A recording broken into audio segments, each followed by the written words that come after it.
আসসালামু আলাইকুম। আমন্ত্রণ জাগো টিভি নিউজে, সঙ্গে আছি আমি আফরিন সুমনা। শুরুতেই জানিয়ে দিচ্ছি সংবাদ শিরোনাম। গাজায় অনৈতিক যুদ্ধ বন্ধে নেতানিয়াহুর বিরুদ্ধে 1200 ইসরায়েলি সেনা অফিসারের বিদ্রোহ। ভারতের বিরুদ্ধে যুদ্ধে চীনের PL-15A ক্ষেপণাস্ত্রের সফল প্রয়োগের পর এবার পাকিস্তানের হাতে 400 কিলোমিটার পাল্লার PL-17। ইরানের সঙ্গে পরমাণু চুক্তি ব্যাহত করো না, নেতানিয়াহুকে চূড়ান্ত সতর্কতা ট্রাম্পের। ইরান পরমাণু ইস্যুতে টেলিফোনে নেতানিয়াহু ট্রাম্প উত্তপ্ত বাক্য বিনিময়। ফিলিস্তিন 2 ক্ষেপণাস্ত্র দিয়ে ইসরায়েলে ইয়েমেনি হামলা, উড়িয়ে দেয়া হলো ইসরায়েলি সামরিক আস্তানা। পুতিনকে কারা মারতে চায়, যেভাবে মৃত্যুর হাত থেকে পুতিনকে রক্ষা করল রুশ বাহিনী। আরবদের মৃত্যু হোক স্লোগান দিয়ে আল আকসা মসজিদে হামলা ইসরায়েলিদের। উগ্র হিন্দুত্ববাদী বিজেপি নেতা শুভেন্দুর গাড়িতে হামলা জনতার, গণধোলাই খেয়ে পালালেন চোরের মতো। দর্শক, শিরোনাম শুনছিলেন, এবার জানিয়ে দিচ্ছি বিস্তারিত।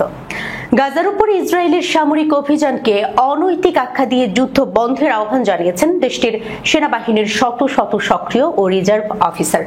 ইসরায়েলি দৈনিক হারেটস এর এক প্রতিবেদনে জানানো হয়েছে, সামরিক বাহিনীর বিভিন্ন ইউনিটের প্রায় 1200 অফিসার একটি খোলা চিঠিতে যুদ্ধ থামাতে সরকারের প্রতি জোর দাবি জানিয়েছেন। চিঠিতে তারা বলেছেন, আমরা সাবেক ও বর্তমান রিজার্ভ অফিসার ও কমান্ডাররা গাজায় চলমান রাজনৈতিক যুদ্ধ বন্ধ করতে এবং সব জিম্মির নিরাপদ প্রত্যাবর্তনের জন্য সরকারের প্রতি আহ্বান জানাই। তারা আরো বলেন, এই যুদ্ধ ইসরায়েলের জাতীয় নিরাপত্তাকে সেবা দেয় না, বরং এটি রাজনৈতিক উদ্দেশ্য প্রণোদিত ও নৈতিকভাবে অগ্রহণযোগ্য। চিঠিতে উল্লেখ করা হয়, এই যুদ্ধ চালিয়ে যাওয়া জনগণের বৃহৎ অংশের ইচ্ছার বিরুদ্ধে যাচ্ছে। এতে জিম্মি ইসরায়েলি সেনা ও নিরপরাধ বেসামরিক মানুষ প্রাণ হারাবে, এমনকি যুদ্ধাপরাধ সংগঠনের সম্ভাবনাও রয়েছে। এই অভ্যন্তরীণ চাপ ইসরায়েলি সরকারের জন্য এক নতুন চ্যালেঞ্জ হয়ে দাঁড়িয়েছে। কেননা এতদিন যুদ্ধের বিরুদ্ধে সরব ছিলেন আন্তর্জাতিক সম্প্রদায় ও মানবাধিকার সংগঠনগুলো, এবার সেই একই কণ্ঠস্বর উঠছে নিজেদের সেনাবাহিনীর ভেতর থেকেই। ভারতের বিরুদ্ধে যুদ্ধে চীনের PL-15E ক্ষেপণাস্ত্রের সফল প্রয়োগের পর এবার পাকিস্তানের হাতে 400 কিলোমিটার পাল্লার PL-17। ডিফেন্স সিকিউরিটি এশিয়ার প্রতিবেদনে বলা হয়, চীনের তৈরি PL-15E ক্ষেপণাস্ত্রের সফল প্রয়োগের পর এবার পাকিস্তানের হাতে উঠতে যাচ্ছে আরেকটি অত্যাধুনিক ক্ষেপণাস্ত্র PL-17, যা বদলে দিতে পারে দক্ষিণ এশিয়ার আকাশ যুদ্ধের ভারসাম্য। সম্প্রতি ভারতের বিরুদ্ধে যুদ্ধে পাকিস্তান 6টি বিমান ধ্বংস করে। সেই যুদ্ধে চীনের PL-15 ক্ষেপণাস্ত্র সফল ও গুরুত্বপূর্ণ ভূমিকা পালন করে। সাম্প্রতিক যুদ্ধ পরিস্থিতিতে পাকিস্তান বিমান বাহিনীর J-10C যুদ্ধ বিমান থেকে ছোড়া PL-15A ক্ষেপণাস্ত্রে ভারতের একটি রাফাল যুদ্ধ বিমান গুলি করে ভূপাতিত করা হয় বলে দাবি করেছে ইসলামাবাদ। এছাড়াও একটি Su-30 MKI ও একটি মিরাজ 2000 ধ্বংস হয়, যদিও ভারত আনুষ্ঠানিকভাবে এটি স্বীকার করেনি। তবে বিমান বাহিনীর শীর্ষ কর্মকর্তারা ক্ষয়ক্ষতির যুদ্ধের অংশ বলে মন্তব্য করেছেন। এই ঘটনার পরই আলোচনায় উঠে এসেছে চীনের আরো উন্নত PL-17 ক্ষেপণাস্ত্র, যার পাল্লা 400 কিলোমিটার পর্যন্ত বলে জানা গেছে। এটি শুধু যুদ্ধ বিমান নয়, বরং শত্রুদের AWACS ট্যাঙ্কার ও নজরদারি বিমানের মতো গুরুত্বপূর্ণ সমর্থন প্ল্যাটফর্মগুলোকেও ধ্বংস করতে সক্ষম। চীনা J-20 স্টেলথ যুদ্ধ বিমানে এর সফল ব্যবহার ইতিমধ্যেই শুরু হয়েছে। যদি পাকিস্তান এই ক্ষেপণাস্ত্র পায় এবং তা তাদের J-10C বা JF-17 ব্লক 3 প্ল্যাটফর্মে যুক্ত করতে পারে, তাহলে তারা ভারতের রাফাল বা Su-30 MKI যুদ্ধ বিমান ধ্বংস করতে সক্ষম হবে এমন দূরত্ব থেকেই, যেখান থেকে ভারতীয় বিমানগুলি হুমকি টের পাবে না। PL-17 ক্ষেপণাস্ত্রটি শুধু গতি ও পাল্লার দিক থেকে নয়, বরং এর প্রযুক্তিগত দিক থেকেও অত্যন্ত উন্নত। এতে রয়েছে inertial navigation, GPS guidance, AESA radar checking এবং ডেটা লিঙ্ক যা একে জ্যামিং প্রতিরোধ করতে, শত্রু লক্ষ্যবস্তু শনাক্ত ও ধ্বংস করতে সক্ষম করে।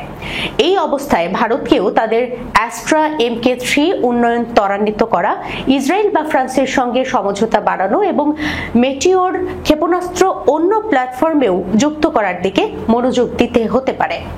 বিশ্লেষকদের মতে PL-17 দক্ষিণ এশিয়ার আকাশ যুদ্ধের নতুন যুগের সূচনা করবে, যেখানে যুদ্ধবিমানের চেয়ে বেশি গুরুত্বপূর্ণ হয়ে উঠবে ক্ষেপণাস্ত্রের পাল্লা ও নির্ভুলতা।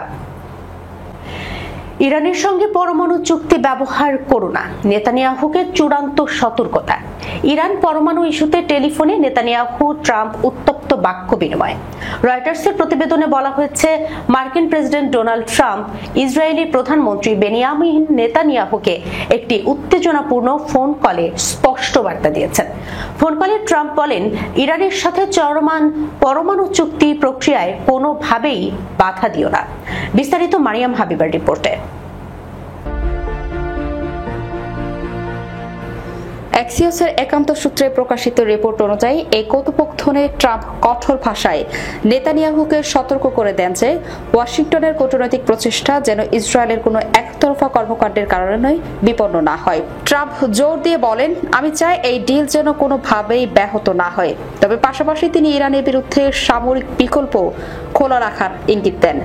নেতানিয়াহু ইরানের পরমাণু কর্মসূচি নিয়ে গভীর সন্দেহ প্রকাশ করেন এবং ইসরায়েলের আত্মরক্ষার অধিকার এর উপর জোর দেন। দুই নেতার মধ্যে আঞ্চলিক কৌশল নিয়ে তীব্র মতপার্থক্য প্রকাশ পায়। বিশেষ করে ইরানের প্রতি মার্কিন নীতিকে কেন্দ্র করে ইসরায়েলি কর্মকর্তাদের মতে, যদি ইরানের সাথে নতুন কোনো চুক্তি হয় তা তেহরানের পরমাণু অস্ত্র তৈরির পথ প্রশস্ত করতে পারে।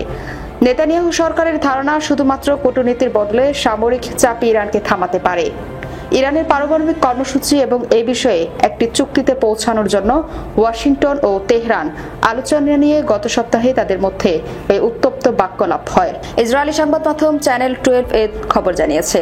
চ্যানেল 12 এর তথ্য মতে, ইসরায়েলি প্রধানমন্ত্রীর কার্যালয়ে নেতানিয়াহু ও ট্রাম্পের মধ্যে উত্তেজনাপূর্ণ ফোনালাপের খবর অস্বীকার করেছে। তবে উত্তপ্ত ফোনালাপ নিয়ে প্রায় একই ধরনের তথ্য দিয়েছেন মার্কিন সংবাদ মাধ্যম অ্যাক্সিওস। হোয়াইট হাউসের একজন কর্মকর্তা এবং একটি সূত্রের বরাতে এক প্রতিবেদনে সংবাদ মাধ্যমটি জানায়, গত সপ্তাহে প্রেসিডেন্ট ট্রাম্প নেতানিয়াহুকে ফোন করে সতর্ক করে বলেন, নেতানিয়াহু যেন এমন কোনো পদক্ষেপ না নেন যাতে সম্ভাব্য পারমাণবিক চুক্তি নিয়ে ওয়াশিংটন তেহরান আলোচনা বিপন্ন হয়।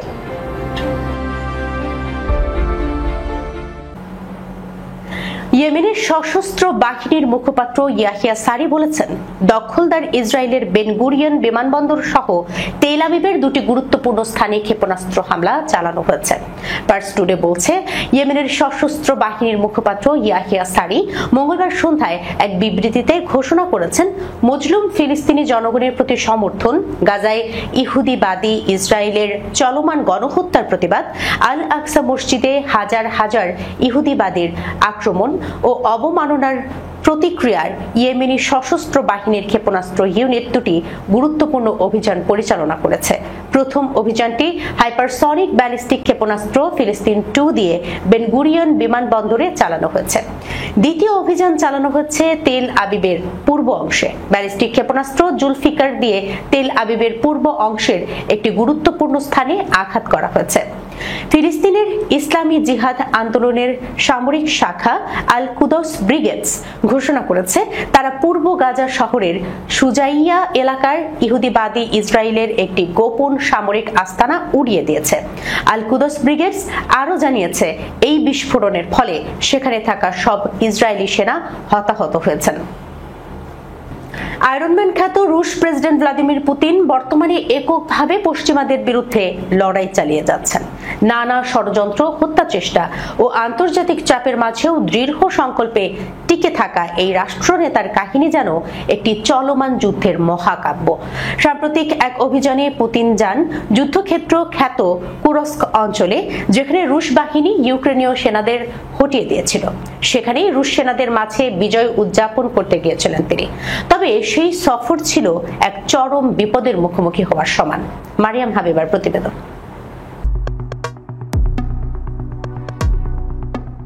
পুতিনকে কারা মারতে চায়, যেভাবে পুতিনকে রক্ষা করল রুশ বাহিনী, এ বিষয়ে প্রকাশ রাশিয়ার বিভিন্ন সংবাদ মাধ্যম। প্রতিবেদনে বলা হয়, রুশ বিমান প্রতিরক্ষা বিভাগের কমান্ডার ইউরি তাসকিন চাঞ্চল্যকর তথ্য দিয়ে জানান, 20 মে তুরস্ক সফরের সময় ইউক্রেন থেকে পুতিনকে লক্ষ্য করে ড্রোন হামলা চালানোর পরিকল্পনা করা হয়েছিল। লক্ষ্য ছিল রুশ প্রেসিডেন্টের হেলিকপ্টার। একটির পর একটি ড্রোন পাঠানো হয় আক্রমণের উদ্দেশ্যে। তবে রুশ প্রতিরক্ষা ব্যবস্থার তৎপরতায় আগে চিহ্নিত করে ধ্বংস করে দেওয়া হয় 46টি ড্রোন। প্রেসিডেন্টের কপ্টার তুরস্কের আকাশে প্রবেশ করার আগেই হামলার তাৎক্ষণিক প্রতিরোধ গড়ে তোলে রাশিয়া। এই সময় 20 থেকে 22 মের মধ্যে রাশিয়া ইউক্রেনের সবচেয়ে বড় ড্রোন আক্রমণের শিকার হয়। বিমান প্রতিরক্ষা ব্যবস্থার সফলতায় 3 দিনে ধ্বংস করা হয় 1000-এর বেশি ড্রোন। পুতিনের উপর এ ধরনের আক্রমণ আগেও হয়েছে। চলতি মাসের শুরুতে তার বাসভবন ক্রেমলিনের লক্ষ্য করে ড্রোন হামলার চেষ্টা হয়েছিল বলে অভিযোগ করে মস্কো। সেই ঘটনাতেও সফলভাবে ড্রোন ধ্বংস করে দেওয়া হয়েছিল। এই ঘটনাগুলো রাশিয়ার উদ্বেগ বাড়িয়ে দিয়েছে। বিশেষজ্ঞদের মতে, ইউক্রেনের ড্রোন সক্ষমতা এখন রুশ নিরাপত্তার জন্য বড় হুমকি হয়ে দাঁড়িয়েছে। অন্যদিকে রাশিয়া ইউক্রেন যুদ্ধ বন্ধে মার্কিন সাবেক প্রেসিডেন্ট ডোনাল্ড ট্রাম্প মধ্যস্থতার চেষ্টা চালালেও পুতিনের সাথে সম্পর্কের টানাপোড়েন অব্যাহত। ট্রাম্প পুতিনকে উন্মাদ বলেও উল্লেখ করেছেন, যদিও রাশিয়া বলছে তারা সবকিছুই হিসেব করে পদক্ষেপ নিচ্ছে। পুতিনের প্রতি হামলার এই চেষ্টাগুলো শুধু একটি ব্যক্তিকে নয়, বরং একটি রাষ্ট্রকেই টার্গেট করার ঘোষণা বলেই দেখছেন বিশ্লেষকরা। যুদ্ধক্ষেত্রে তার উপস্থিতি এখন কেবল প্রতীকী নয়, বাস্তবিক নেতৃত্বেরও নিদর্শন। আরবদের মৃত্যু হোক স্লোগান দিয়ে আল আকসা মসজিদে হামলা ইসরায়েলিদের।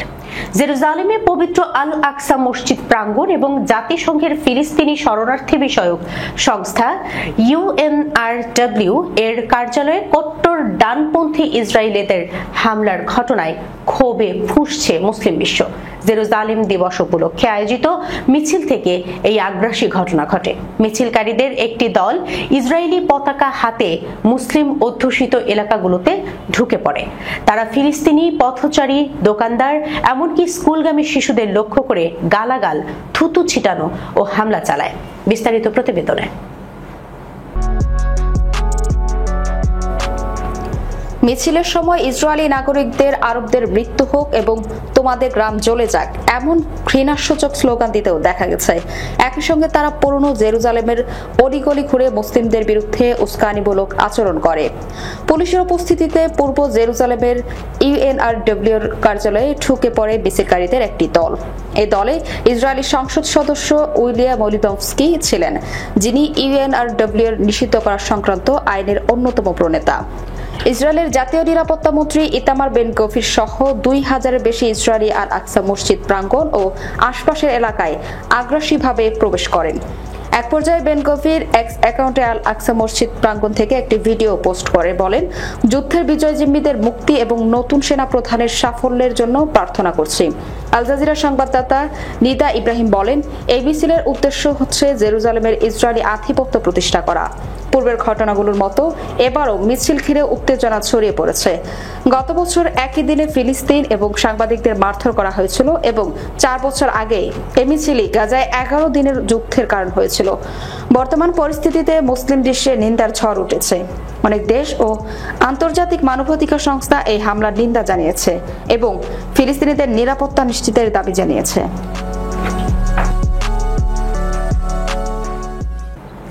ভারত পাকিস্তান যুদ্ধের অন্যতম উস্কানিদাতা উগ্র হিন্দুত্ববাদী বিজেপি নেতা শুভেন্দু অধিকারী গণধুলাই খেয়ে এবার চোরের মতো লেজ গুটিয়ে পালিয়েছেন।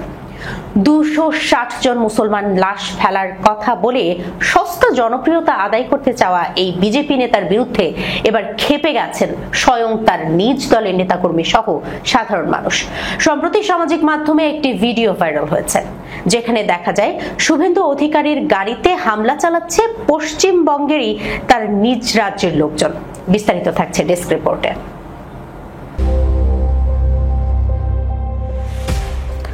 উগ্র হিন্দুত্ববাদী বিজেপি নেতা শুভেন্দুর গাড়িতে হামলা জনতার। গণধুলাই খেয়ে পালালেন চোরের মতো। এক কাশ্মীর হামলাকে কেন্দ্র করে ভারতের কসাইখ্যাত প্রধানমন্ত্রী নরেন্দ্র মোদী যখন কথিত প্রতিশোধের নামে পাকিস্তানের সাধারণ মুসলমানদের ওপর মিসাইল হামলা চালালেন, ঠিক তখনই কথার ফুলঝুরিতে যেন যুদ্ধে জিতে গেছেন শুভেন্দু। বিজেপির এই নেতা প্রকাশ্যে মুসলিম নিধনের কথা বললেন মিডিয়ার সামনে। মাঝে মধ্যেই ধর্মীয় উস্কানিমূলক বক্তব্য দিতেও দেখা যায় শুভেন্দুকে। তার ধর্মীয় উস্কানিমূলক বক্তব্যের কারণে কলকাতার রাস্তায় নেমে আসেন সাধারণ মানুষ। শুভেন্দুকে গ্রেফতারের দাবিতে আন্দোলন করতে থাকেন রাজ্য জুড়ে। জানা যায়, সম্প্রতি এই আন্দোলনের সময় হঠাৎ করে সাধারণ মানুষের মধ্যে ঢুকে পড়ে শুভেন্দুর গাড়ি। জনতা তার গাড়ি দেখতে পেয়ে আরো বেশি উত্তেজিত হয়ে পড়ে। এক পর্যায়ে তার গাড়িতে হামলা চালায়। শুভেন্দু গাড়ি থেকে বের হয়ে শান্ত করার চেষ্টা করলে জনতা তাকে রীতিমতো গণধুলাই দেয়। আন্দোলনকারীদের দাবি, গণধুলাই খেয়ে গাড়ি রেখেই ধুতি হাতে চোরের মতো লেজ গুটিয়ে পালিয়ে যায় ইসলাম বিদ্বেষী এই বিজেপি নেতা। এ সময় আন্দোলনকারীরা শুভেন্দুকে ধাওয়া করে। তাদের মতে, শুভেন্দুর কারণেই ভারতে হিন্দু মুসলিম বিদ্বেষের শুরু হয়েছে। এছাড়া পাক ভারত যুদ্ধ একই রকম কিছু উগ্র হিন্দুত্ববাদী বিজেপি নেতা শুভেন্দুর গাড়িতে হামলা জনতার। গণধুলাই খেয়ে পালালেন চোরের মতো নেতার ইন্ধনেই লেগেছিল বলে ধারণা আন্দোলনকারীদের। দর্শক, এই ছিল জাগো টিভি নিউজে। যাবার আগে সংবাদ শিরোনামগুলো জানিয়ে দিচ্ছি আরো একবার। গাজায় অনৈতিক যুদ্ধ বন্ধে নেতানিয়াহুর বিরুদ্ধে 1200 ইসরায়েলি সেনা অফিসারের বিদ্রোহ। ভারতের বিরুদ্ধে যুদ্ধে চীনের PL-15E ক্ষেপণাস্ত্রের সফল প্রয়োগের পর এবার পাকিস্তানের হাতে 400 কিলোমিটার পাল্লার PL-17। ইরানের সঙ্গে পরমাণু চুক্তি ব্যাহত করো না, নেতানিয়াহুকে চূড়ান্ত সতর্কতা ট্রাম্পের। ইরান পরমাণু ইস্যুতে টেলিফোনে নেতানিয়াহু ট্রাম্প উত্তপ্ত বাক্য বিনিময়। ফিলিস্তিন 2 ক্ষেপণাস্ত্র দিয়ে ইসরায়েলে ইয়েমেনি হামলা, উড়িয়ে দেয়া হলো ইসরায়েলি সামরিক আস্তানা। পুতিনকে কারা মারতে চায়, যেভাবে মৃত্যুর হাত থেকে পুতিনকে রক্ষা করল রুশ বাহিনী।